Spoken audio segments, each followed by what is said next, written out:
Imagine you're playing this position as black and you decide you want to attack the opponent's king on the queen side. What move would you play to do that and why? You had a chance to look at that. I'm going to show you how we ended up in this position, and then I'm going to show you what I played to try to attack white's king and show you how the game played out and a really nice, brilliant move along the way. Let's go ahead and take a look. So the game was kind of interesting at the beginning. Both of us were playing very quickly, just kind of blitzed out all these moves. And we end up with this position right here where I had obviously castled kingside very early, and my opponent decided to castle the other direction. Now, I had kind of already started expanding over here just with my opening choice, so that helped me in making the decision that, you know what, it's probably a good idea to try to attack the king, right? I'm not going to waste time playing like 3 pawn moves because I've already played them. And so that's a good sign, to kind of think about. But then the question is, well, what do you do? So the first thing that I decided was that I needed to try to open up this file on my opponent's king, right? If I just push by here, I could still try to attack, but it's going to be much more difficult with my pawn in the way. So that's why I decided to go ahead and take, because now this c file is half open and my rook's going to be more effective if I line it up on the king and the queen. All right, so that's the first thing. Play knight to c6 because I'm making way for the rook to come over. White plays king to b1, kind of proactively trying to get away from that c file, right? I played there anyway because the queen is still there, and I am threatening knight to b4 to fork these guys, which looks like a pretty nice idea. If I can get rid of that bishop, then maybe I get some threats like this. And so knight to b4 is kind of the threat. My opponent plays a3 to stop my knight from going there. So this is the position that I presented to you at the beginning of the video. And the move that I decided to play here was the move b4.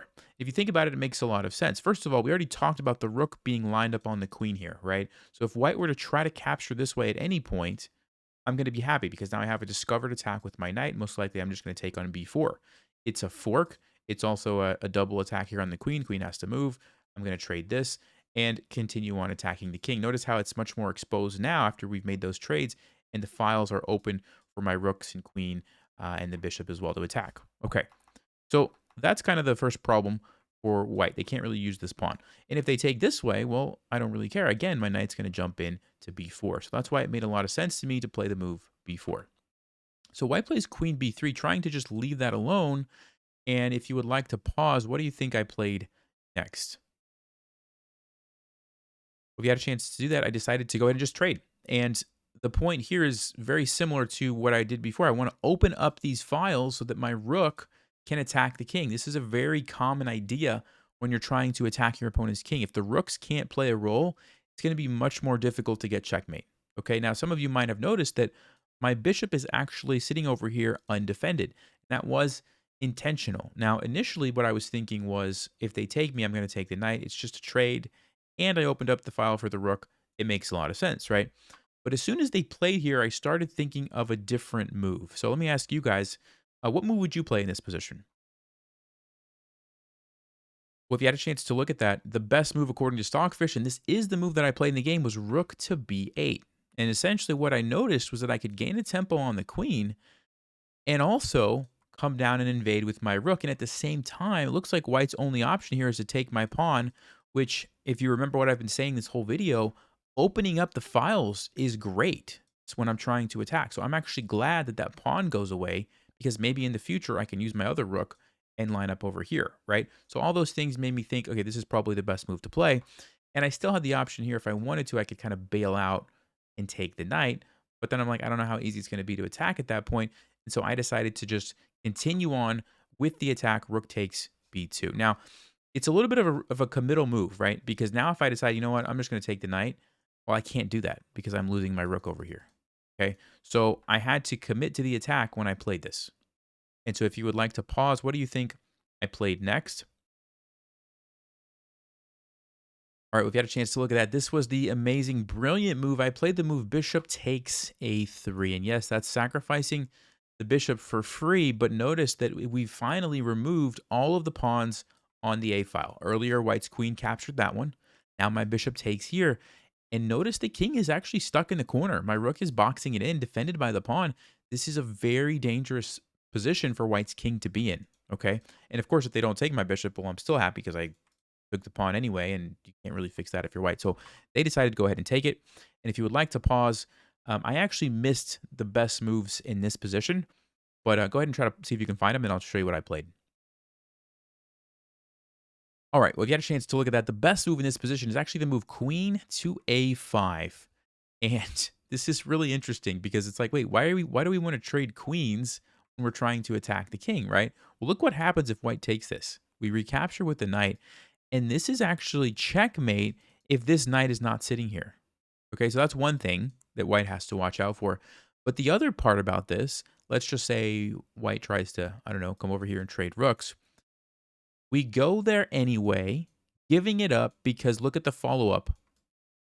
Look at that. Remember that A file we talked about? And white has no way to stop this. They can throw in some random pieces if they want, but it's going to lead to a really nice checkmate.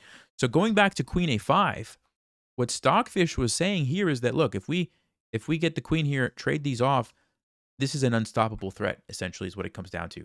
There's no way for white to deal with that. That's how powerful this threat was going to be. It's amazing stuff, right?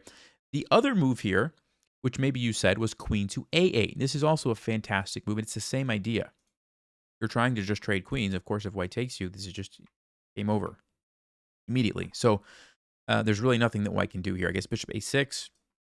And then what's the idea here? Oh, you actually come back to b6, and you're going to capture this and get the pin. I mean, it's just a nasty position for white to be in. So unfortunately, I didn't see that, and I played the move knight to b4. Now, in my mind, I was thinking this is a great move as well because I'm threatening to win the queen this way with the fork. I'm threatening the bishop. If the bishop ever leaves, this would be checkmate on c2. So I kind of had the right idea, but I didn't execute it in the right way. And actually, if white will, let's see, I don't think white played the correct move here. No, they played knight to c4, but if they would have captured this pawn, I'm actually in trouble. And in my mind, I was thinking, surely I must have a checkmate here after the queen comes over.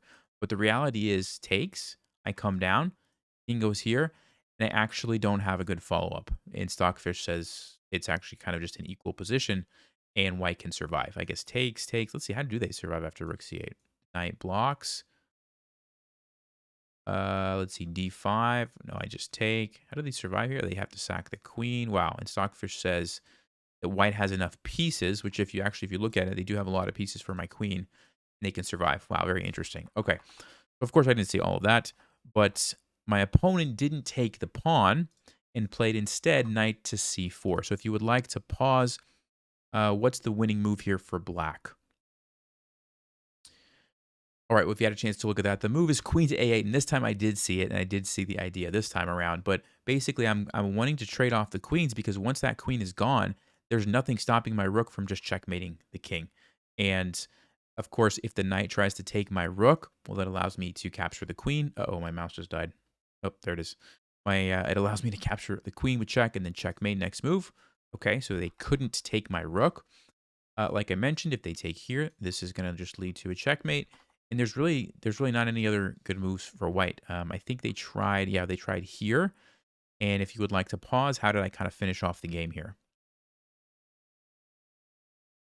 If you had a chance to look at that, the move is rook to a2 check. And this is a very interesting fork, basically saying, you know what, you can't actually take it because then the queen would come down and deliver the checkmate. Okay. And so the only thing white could do here would be to move the king over. Then I'm taking the queen for free. And on top of that, I have all these pieces that are ready to come over and basically deliver the checkmate on white's king. It's mate in 5 from here, according to Stockfish. So really nice game. And the key takeaway, guys, that you want to remember in your games is when you're attacking your opponent's king, okay, one of the most important things is getting rid of as many pawns as possible so that the rooks can attack the king. Like that's one of the most effective ways to checkmate your opponent's king. And that's exactly what I did here with b4, right? Get that pawn out of there, right? Just get rid of the pawn. Just trade it off. And the same thing over here. Go ahead, take my pieces. I just want to clear the files for my rook to come down. And once you get a rook that's an attacking piece on the king, it's very, very dangerous for your opponent. Okay, that's the key takeaway. And then, of course, you have to find some nice tactics a lot of times to finish off the game. But a pretty good example of how you can launch an attack on your opponent's king. So hopefully you learned something from that. Thank you, guys, and I'll see you next time. Stay sharp, play smart, and take care.